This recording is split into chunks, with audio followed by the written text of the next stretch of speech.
处哦。对，德国人超爱裸体，马上就有前面有人。我看过在。还有穿裤子啊！对，准备好接受人生的转变跟职场的转变，或者是经济上很大的挑战吗？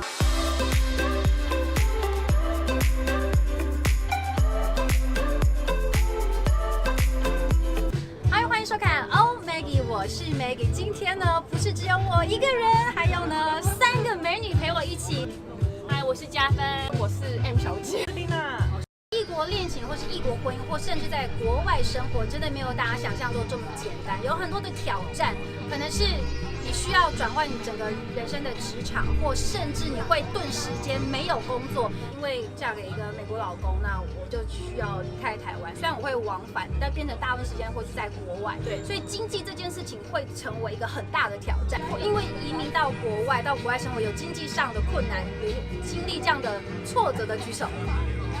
其实大家都有，对不对？因为实际你看到银行的那个存款数字跟每个月的 income， 你就会觉得老本，对，就一定是吃老本嘛，火烧，牺牲掉你之前原本的工作，因为你就是不在台湾的。我们来听听看看 Lina 的分享，因为 Lina 呢，她自己在德国生活，跟你男朋友，然后你自己在德国也有工作，来一个陌生的国家，尤其不是英语系国家，会觉得我这辈子学的英语到底在干嘛？还是有用啦，我在德国都用英文。心上要有自己的转换，就是可能要给自己1年的时间，你很全心的投入在学习新的语言这一块，融入这边的文化生活，然后去了解这一边的一个生活形态或者是工作环境，因为毕竟每个国家文化背景真的不一样，而且德国是一个很移民的一个国家，所以像我的同事们，他们真的是来自世界各地。所以说，我的办公室可能突然那边在讲西班牙语，这一边在讲阿拉伯文，一下在讲意大利文、法文，能够与其他国家的人不害羞的去交流，然后去多问多学，并且在一个职场上面，通常在语言没有办法的时候，有语言上面有问题，就可能会有一个团队上面的合作问题，所以真的要尽量的努力去交流，然后把德语讲好。我比较幸运是因为我们是国际饭店，所以我们都会讲英语。他们会要求语言一定要够好到一个程度，甚至像母语的人士这样的程度才能工作。那对于新移民来讲，或者是刚到一个国家人，其实就是天方夜谭，根本就达不到的目标。是你们的观念上一样吗？在经济的部分？他会希望对方也是一个很独立、成功或者是很成熟的一个想法的一个女性人，是觉得我如果能够做到，那我才会留下。我是为了他先搬到了大陆，然后我在大陆找到工作，我们在那边也生活了几年，然后又搬回来。其实对我来说，我是跳了很多的一个国家，然后最后来到德国。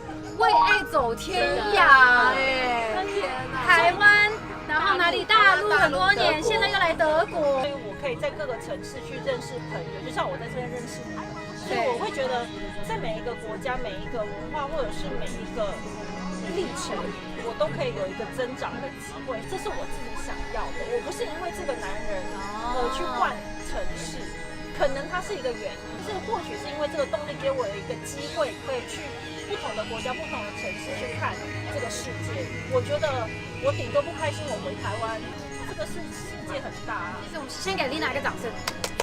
其实是非常不容易，特质跟他的想法其实是比较 open 的，对不对？他比较开放性的，然后他自己也是很有挑战跟喜欢这样的生活。但其实很多人是趋向于安定。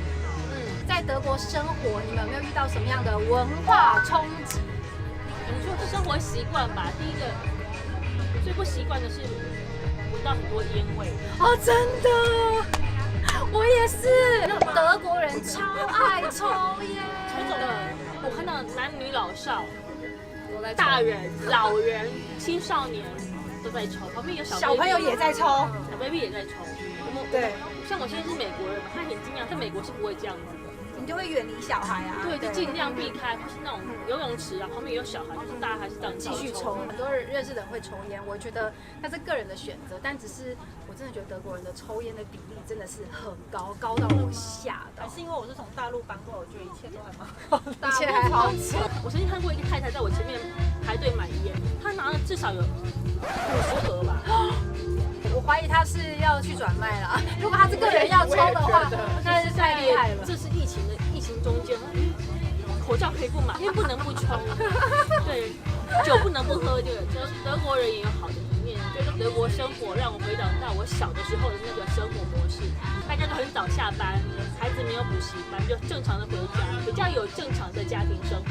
跟台湾相较的话，就是我们觉得比较舒服的部分。多点时间经营家庭，或让小朋友可以真正在生活里面学习，而不是只有课业上的专注。五育的均衡发展在这边其实很好，而且在这边其实大自然是很丰富的，所以其实我在这边也看到很多的家人就是带着小朋友骑着单车或是散步，然后就直接去外面玩，然后去认识这个环境。下雨天也穿着那个很可爱的雨衣，然后出来呀。其实这跟台湾的我们的生活跟经历是比较不一样的。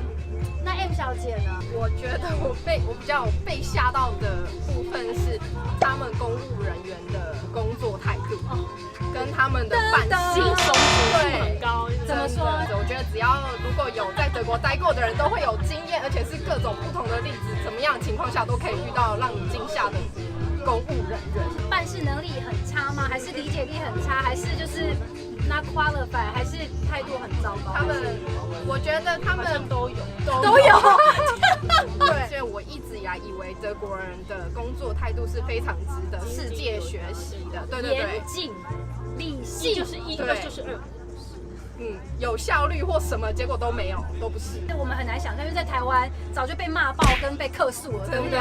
对。所以其实，在台湾很幸福的，好吗？公务人员加油，我们爱你哦！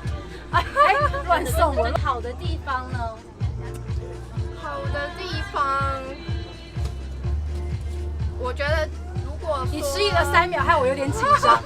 就是他们都很看重家庭相处，就是家人彼此相处的时间啊，或是周末一起去哪里啊，或是跟小孩一起怎么样在生活中学习，就是他们很看重这个，有 quality time。对他们，特别是他们会，就是他们很会计划家庭旅游。对，什么都要先计划好。所以德国人很爱计划吗？对，是这样吗？对，听说是大部分啊，一定也是有少数不喜欢，重视家庭生活，然后也喜欢提前规划。对，然后有比较重的家庭观，将会带给你在这个算是异国婚姻，会让你比较有安全感。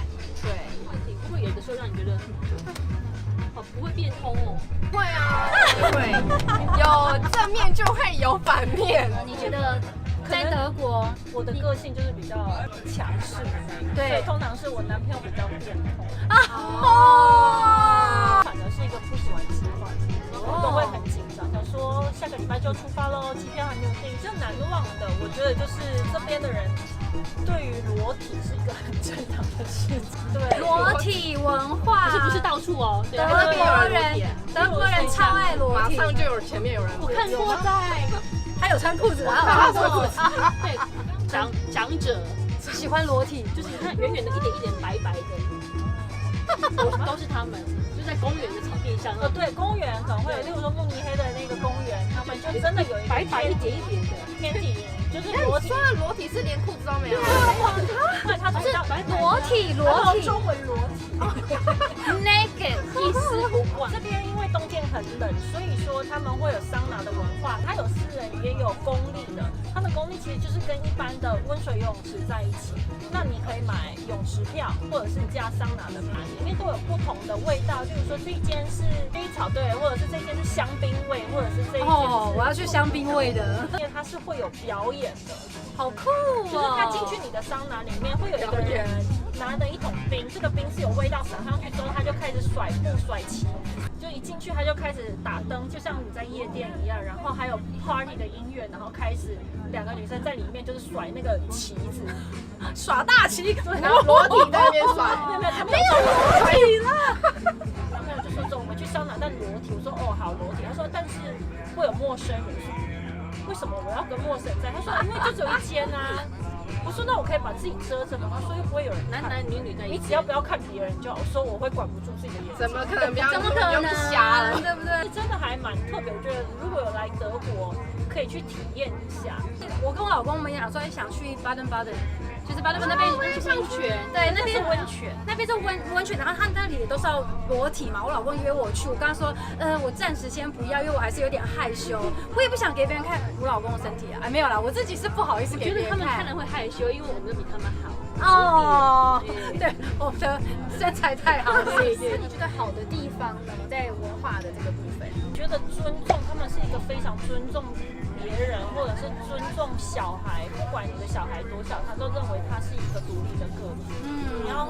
你要询问他，你想不想做这，想不想吃这个谢的话语，他们也会很。例如说在家里煮饭好了，可能现在前常常要煮饭，但他会觉得说我没有要求你煮饭哦，你想煮那你可以煮，我很谢谢你愿意为我们煮这一顿饭，但是你如果不开心，我们随时都可以叫外卖，或者我来煮也可以，就是他会很尊重你的想法。爸爸的观念这一块是很重的。